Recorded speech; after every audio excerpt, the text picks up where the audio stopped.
All right, yeah, everybody ready to be bored senseless for the next 15 minutes and learn about what you can do to make your own fuel? Yes! Yes, yes, yes! All right. I'll start out and just basically give you the reason why I started it on the pursuit to make my own fuel. And basically, I tried a lot of different ways over the past few years to change things, you know, to right the wrongs of the world, to become politically involved in different things, and none of that stuff really seemed to pan out. So the one thing I was thinking about, how can anybody make a difference against a big conglomerate or a machine type government that we are surrounded by? The one way that I figured out is to become less reliant on it, to where you don't have to be dependent on it yourself. And the less reliant that you are, that's the only way you're going to get any freedom. So that was just my own little thing of why I decided to start to do this. And plus, it's kind of fun to do. All right, let's just start out with a couple little things that we can make a real change by creating our own fuel, become biodiverse. We can use a large mini products to make our own fuel from. We'll talk about that in a minute, but I think it's most important to get the myths out of the way first. Did any of y'all hear any myths why you can't use ethanol? Because it ruins your engine. Yeah. Right, that's the number one. Anything else? What was it? It's unsustainable. It makes the price of food go up. Yeah, because it's made from corn mostly, right? So now you can't afford to buy corn because everybody's using it to make gas. We don't want corn. Well, yeah, the main thing is with ethanol, you can make it out of almost any product. You can make it out of meat, cheese, dairy, corn, all sorts of things. We'll go over some of that in just a few minutes. One of the big ones, one of the big myths that I heard when I looked up like the top 10 myths. First one was old cars can't run on ethanol. That's false. Your old car can. If it's a carburetor, it still can. You just have to do a little modification. The second myth was you need a converter for you to be able to run ethanol no matter how new your car is. I looked up yesterday the part numbers. I have a truck, my work van is, I can use either fuel, gas or ethanol. So I started looking up the part numbers between my van and a van that's gasoline only for the fuel system. For Ford, there is no difference in the part numbers. The gasoline and the ethanol are the exact same part numbers.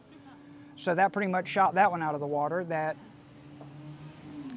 Third, it'll damage your hoses, plastics, and any type of product that's an O-ring. It's not going to do that. Gas is more corrosive than ethanol by far. By the way, I've had pure alcohol and fuel line for a chainsaw soaking for 2 months now. Not in a single. It looks real clean, doesn't it? Very clean. If anything, it'll brighten it up. It's a really good cleaner and a great detergent. Fourth, that it's illegal to do, which it is illegal to do unless you apply for a permit. But they will supply almost anybody that meets the criteria, which is basically 4 things.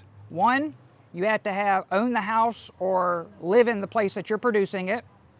2, you have to have a way to secure what you create and to keep it safe so no one's going to get into it. 3rd, you have to have a fire extinguisher. And the 4th is you have to have a security system or have a tall enough gate, depending on if there's electric there in your place or not. Those are set by the ATF. So if you can comply with those, it's not illegal. The 5th one is simply said it can blow up. I don't know exactly what that means, but I guess they're meaning it's more volatile than gas. They use alcohol in race cars because it doesn't blow up. Exactly. So why are they trying to tell us all this stuff? I mean, Well, I think it's the pressure gauge because I hear that a lot on TV. I think it's more that. but most of this is a non-pressure system. No pressure. That's the reason why we don't weld the cap. If it does get clogged, it goes right there. Nothing's going to blow up on this. In fact, it's illegal for a small distillery to use a pressure. They do make pressure stills, but for a home distillery under 10,000 gallons a year, you must go with a pot still or something. A simple still is what they call it. All right. So out of all those myths, it's pretty ridiculous that none of them hold water at all. It's all, anybody with any common sense can figure it out, but it's a way that they can use to keep you from becoming non-dependent on big oil.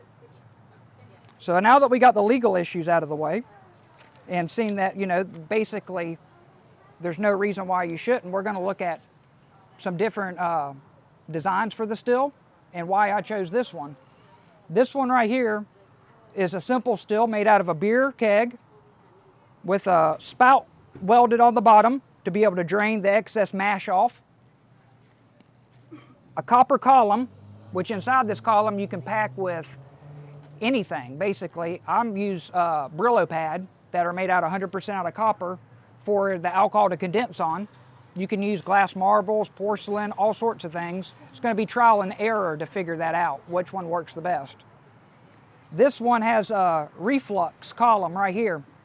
This reflux basically allows the water to come in here and pre-cool the steam that's coming up off of it before it goes through, so that the alcohol will condense right here, fall back down on the Brillo or whatever your column packing is, and be redistilled. So basically, the whole purpose of having this is so that you don't have to do multiple runs. You'll be able to get 180 to 190% ethanol, proof ethanol, on a first run, which with your pot stills is going to take 5 runs. And you start out with 5 gallons, you might get a gallon of ethanol. With this, you put 5 gallons of mash in, you're going to get 2.5 gallons of ethanol on a single run. Basically, it just goes through the water jacket. I come up with a little waste so it can save some money, so you don't have to have some water running the whole time. Recirculating pump. You fill it up with water and ice, and that way it reuses the water over and over again, so you don't have to deplete water resources. 2 hose adapters and a silicone hose to, you know, and a bucket to catch whatever comes out the end. It's really simple. If you can operate a pressure cooker and cook or boil a pot of water, you can make your own alcohol. I mean, it's that simple. I'll go over a couple processes with you on what we're doing, and the project that we started out first is we're using air potatoes, which is considered an invasive species. So they're trying to get rid of these. So we're going to make our mash out of these, seal it up in any 5-gallon bucket that's airtight, smash them up. You can add yeast, sugar, or whatever you want to add. There's all different recipes. I'm using a simple sugar recipe, which basically we're going to use most of the sugar that's in these. We're not going to put any, I'm not going to have to go buy any sugar like you would if you were making moonshine or something like that was going to be consumed. Since this is going to be burned off in the car, we don't have to worry about adding any sugar to it. Do you have to add yeast? Yeah, you're going to have to add yeast after it starts to ferment. It just depends on whatever recipe you want to follow.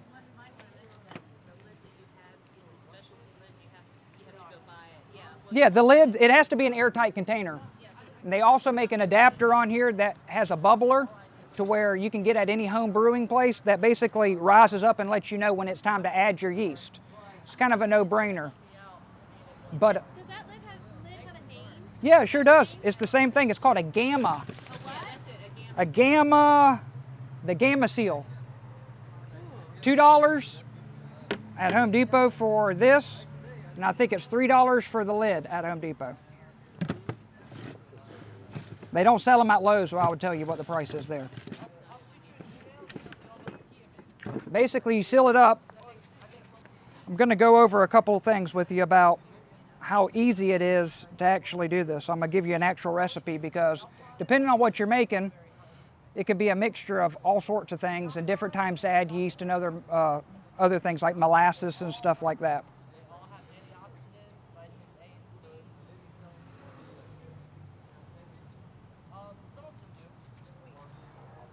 The simplest thing that they say, you can even use tomato paste. Oh, the book that I'm given is basically moonshine, even though we're not making moonshine. It's basically, it gives you all the guidelines legally and everything of what you need to do. And it just has a bunch of great references in here. The most important thing that I've figured out in all of this basically is the alcohol begins to boil at 170 degrees. So you basically want to keep your temperature between 170 and 180 degrees during the whole time of the distillation. And then basically that's how you're going to get the most out of it. If it lets it get high, you'll start to get lots of impurities and get methanol and some other things in it that aren't good and not be ethanol. It'll mess up your whole run. So you want to keep the temperature. That's why I added this simple thermometer right here to read the temperature. And also they make a mount that will mount on the keg to let you know the temperature. But that's the main thing that you got to watch out for, is just the temperature. I mean, it's basically that simple. Y'all have any questions on it or anything? Can you trace like the path of everything through your system here? Yeah, I sure can. Like one of those hoses obviously is going to be connected to your pump, right? Right. I'll just hook it up real quick. We can do that. I didn't bring, this current one is being run off of propane. I have like a turkey broiler type thing that you do a turkey fryer in. You set this on top of that, but I eventually want to make one that's run on alcohol. So basically, we're not using another fossil fuel to create our own fuel. It kind of defeats the purpose. The next one I'm going to build is going to be a solar still. That's going to be completely relying on no electricity, no fire, no nothing, just the sun.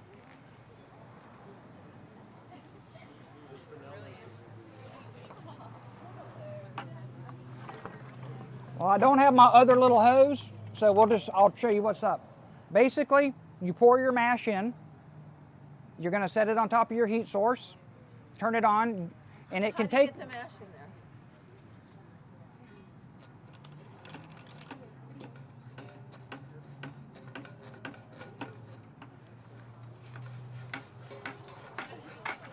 Right here.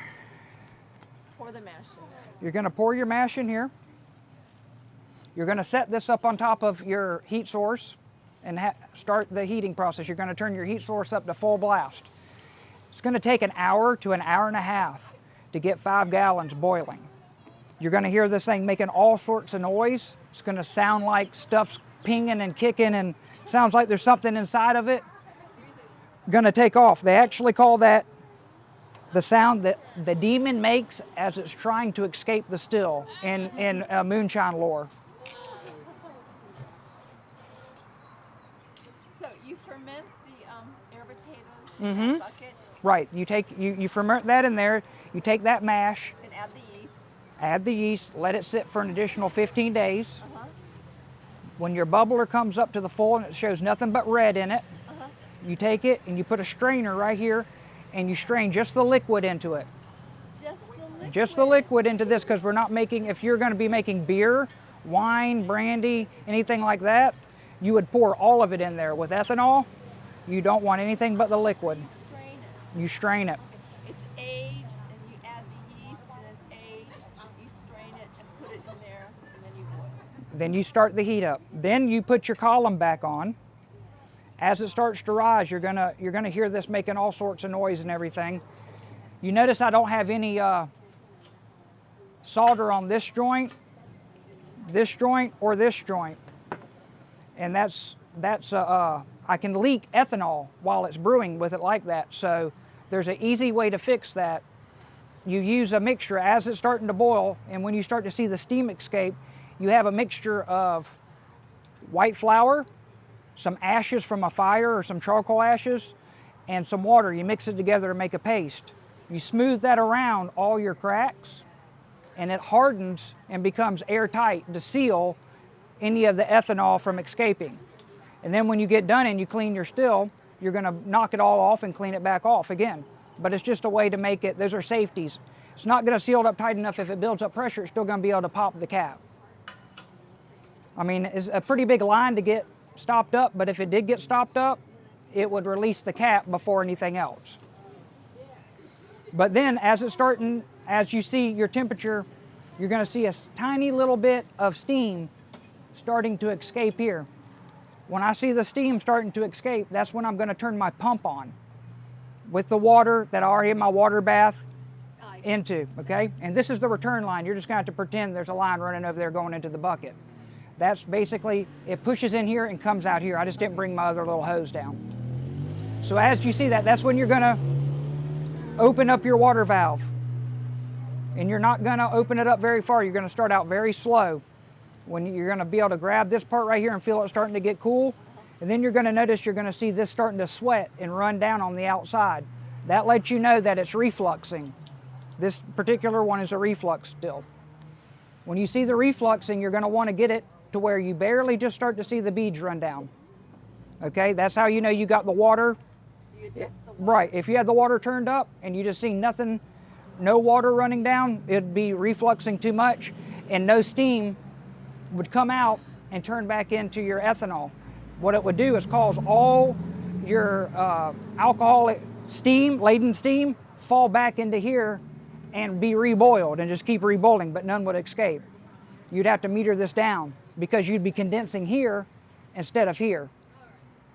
This is a pre-condense. You don't want it to do all the condensing. You just want it to basically have enough to where it causes the alcohol to gather on your packing and drop back in for another distillation. But if you have it turned up too high, all your alcohol will stay in there and you'll never get anything out. Okay, so it's distilled when it boils up there and it's cooled by the wraparound. That's the first cooling. This is what's called the reflux. This is not actually condensing here, it's refluxing, which basically means the alcohol that's hitting the packing is coming up here. This is cooler than this. Yes. So it's going to cause some condensing, but not much. Just enough to where it increases the purity and doesn't make you have to redistill. All right, then it's going to come up through here. Move on to here. It's a water jacket, shotgun condenser.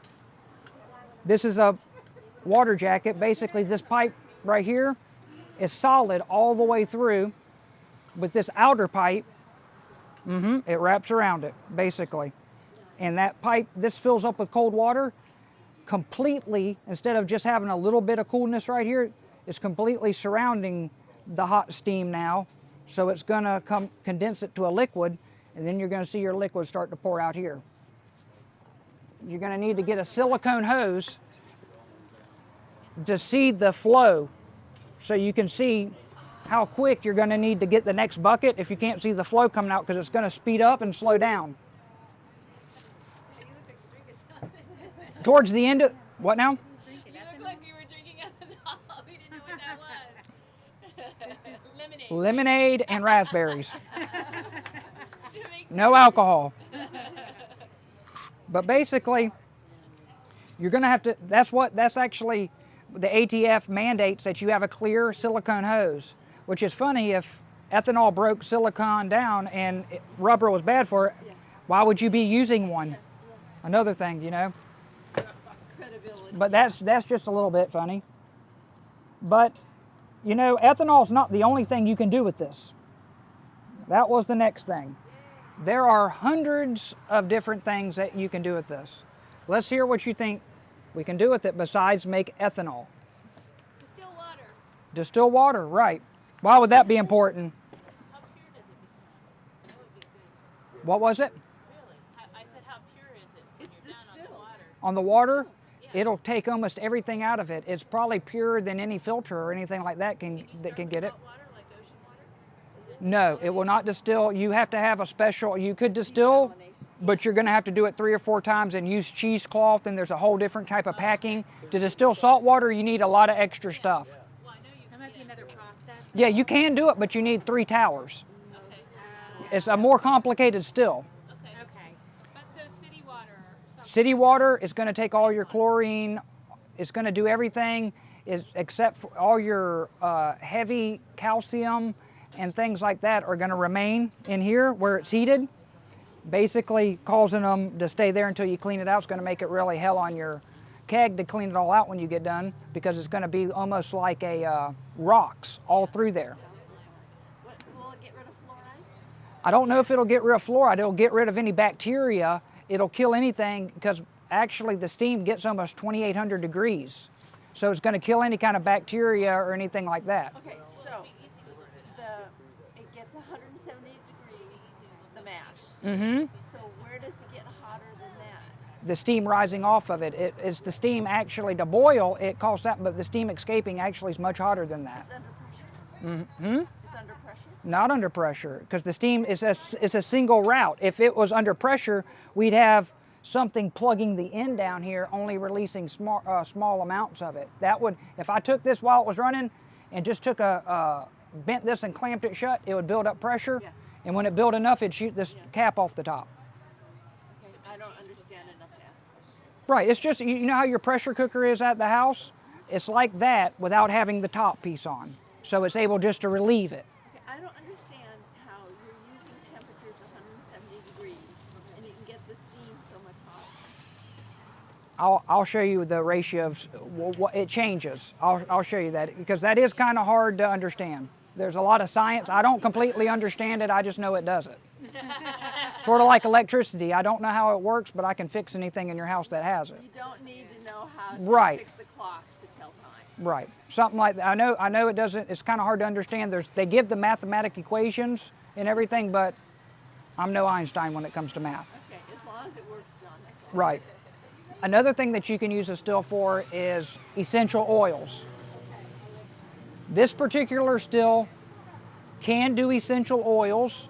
You just have to add a piece down here to hold whatever part, like lavender or anything like that, that you're going to be trying to distill out. Orange peels, anything like that. It's basically, instead of this sliding into the keg where you would have your water, you would have a bigger chamber with steel mesh on both sides that holds the item that you want to extract the oils out of.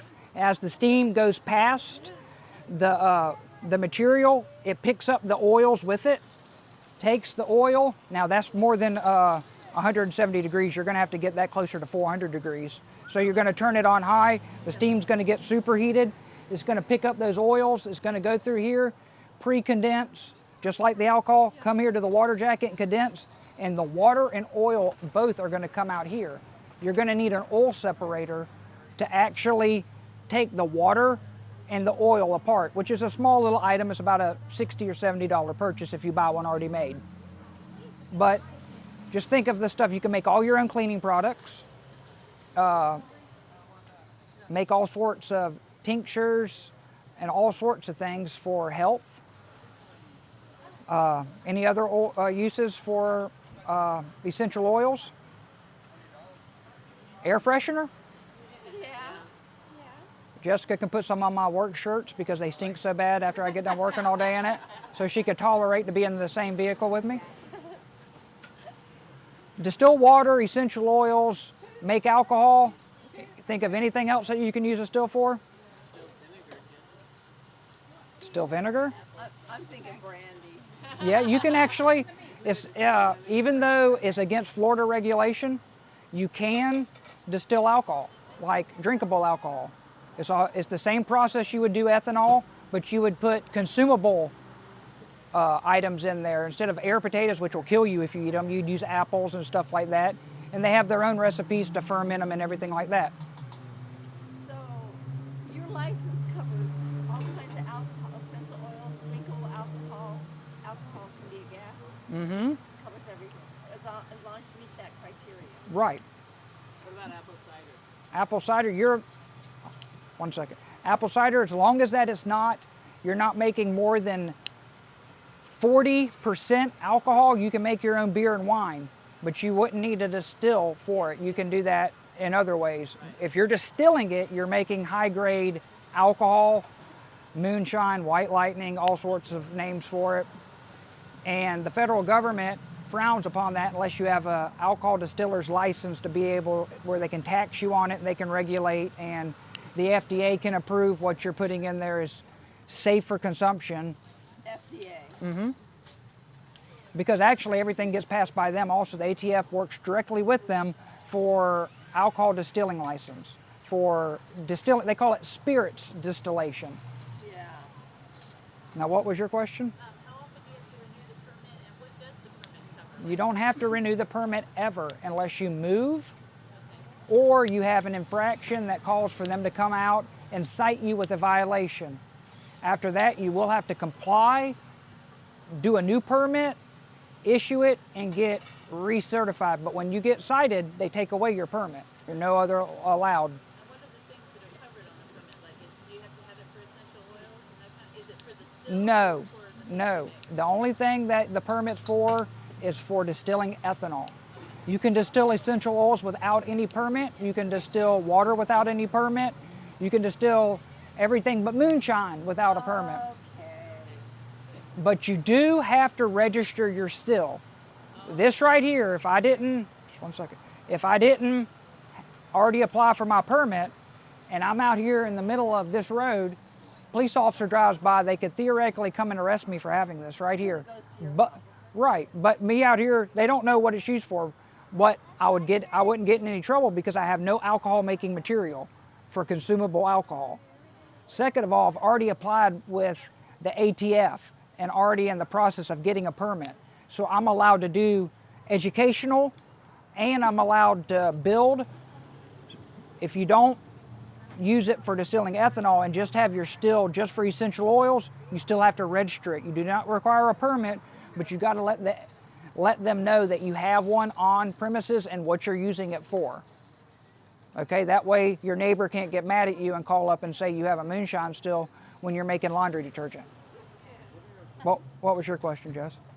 How long does ethanol last before it goes bad? It doesn't go bad. It lasts indefinitely. Unlike gas that has a shelf life of 6 months before you have to put stabilizers in it, ethanol lasts indefinitely, actually gets higher proof with age. So basically, the one thing I will tell you, I know we talked a little bit about the myths earlier that you can't run ethanol in a car that's not made for it. You don't need to immediately run 100% ethanol in the car. So when you leave here, guys, don't go fill up with E85 at the gas station. You're going to want to put E15, E30, half and half with gas. Because what would happen if you just go dump ethanol in there, it's not going to hurt your engine. What it's going to do is break loose all the gunk and garbage the gasoline has been in there and push it through and jam your carburetor or your injectors. So essentially, if I say had it's E85 at the pump, which isn't 100%, but let's pretend Right. it's 100%. If I went and had 85% of my tank full of regular petroleum and filled it the rest of the way with E85, that would be the same as basically putting 15% in there. Right. You can do the math and figure it out, but you want to start out by that. So it mixed a bit. It'll mix naturally because the ethanol is lighter than the gas, so it will actually go to the bottom. Even though you put it on top, it'll actually go to the bottom. Okay, interesting. So, I mean, it's a different composite. It's not going to affect the gas. You will get better gas mileage. The one other myth that I heard is that it evaporates even out of your tank. It's not true. It will not evaporate out of your tank. It will evaporate if you have an open to the air. It evaporates quicker than gas, but if evaporate out of a closed tank, it's not going to do that.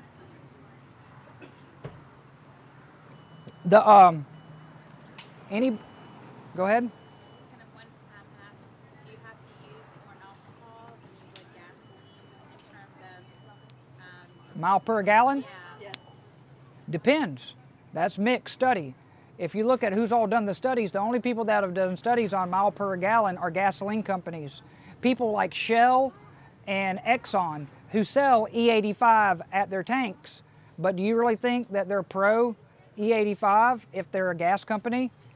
I'd like to see more independent ethanol dealers come out. When you get an independent and that's all they have at the whole station is ethanol, then we might get some viable. But you can do your own research, fill up with, after you get your car weaned onto it and start running it and see. I've heard mixed. I mean, when I researched it, some people say that they've received less than 5% loss, 5 to 10% loss in fuel economy. Then I have some people say that they've had increased up to 40% fuel. So it just depends, I would say, on who's really doing the research and if they're being honest. We'd have to do that ourselves. yeah. So Once you get the still going, and it's sitting with heat It depends. Depends on how many gallons of mash that you put in there. It depends on how cold it is outside. It's however long it takes to get it up to 170 degrees and the alcohol starts escaping. And when it starts to escape, you'll know it's starting to escape. Mm-hmm. You could make all sorts of sounds. So in the state of Florida, I could drive off my property with the alcohol I made or the fuel I made? Of course, you got a permit for it, but you cannot, now let me make it clear, you cannot sell this fuel. Right. But they do have a subsidization that where they will give you 60 cents each gallon that you make for using your own fuel. So it is a subsidized, yes, they will subsidize you. And you have to report how many gallons you make. In your permit process, you have to locate where your still's at. You have to, how many gallons do you presume you make? What type of material you're going to use to make it out of? All these type of questions. They're going to ask you, have you ever made moonshine before? And if so, where were you at? They're going to ask you, do you plan on selling this or using this just for yourself and family?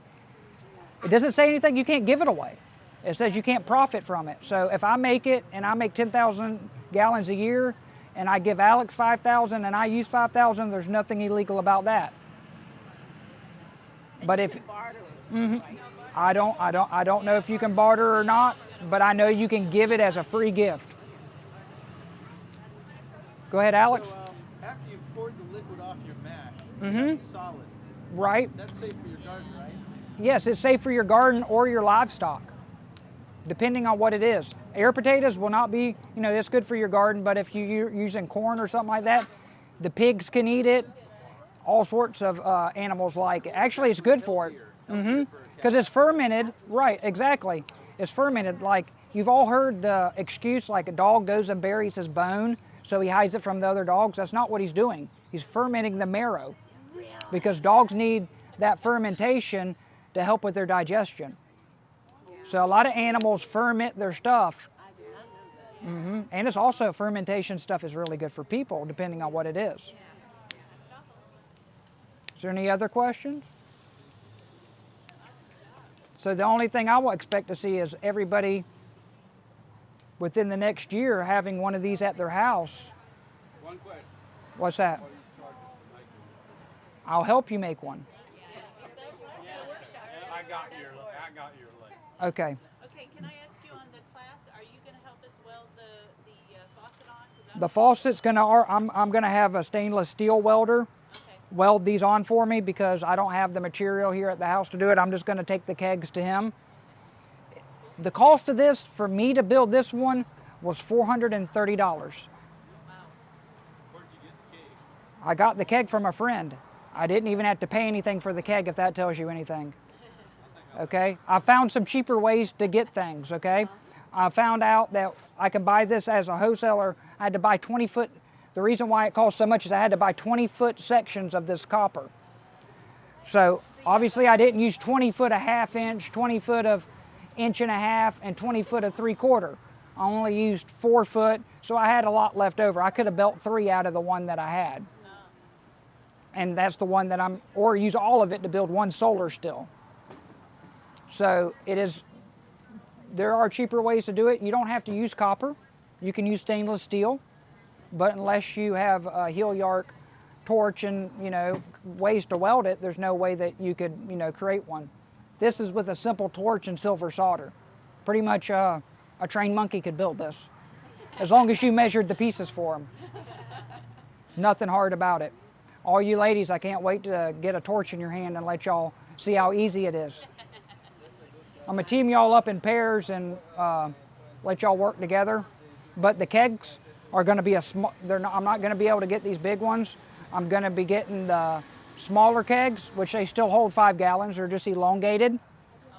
And they're a little bit easier to set if you're gonna be using like the turkey fryer type setup. This has a rounded bottom and it kind of wobbles on it. The other one has a frame that's welded around and sits right on the rack. So for safety reasons, I thought that would be better. But you can basically have as many of these as a lot of people have a couple different styles and stuff depending on what they're doing with it. With its setups that you have right now, how much could you produce, for your, like say if you could use it for your vehicle right now? How much could I produce in 1 year with this right here? I could do 28,000 gallons. I could surpass it. That's distilling 3 times a week. Once you stagger your mash, you can have mash that's ready to distill every 3 days. Actually, you could set up to have it every day if you wanted to, but you'd be making more than you could consume that way. Right. You had talked about recycling the water. Mm-hmm. How do you go about doing something like that so that you're not constantly, over consuming water or using too much Use water? the same water. How to keep it cold? Can you talk about Okay, that? you could put ice in it. Basically, you could. There's lots of different things. You can use rainwater, would be the optimal reason. And when you're done, pour it in your garden. Use it for take a shower with it. It's going to be warm. It's going to be it's not going to be dirty. Would it make sense to bury pipe 3 or 4 or 5 feet underground and just process it through there? Yes. So it would actually use the coolness of the soil A geothermal Yeah. condenser.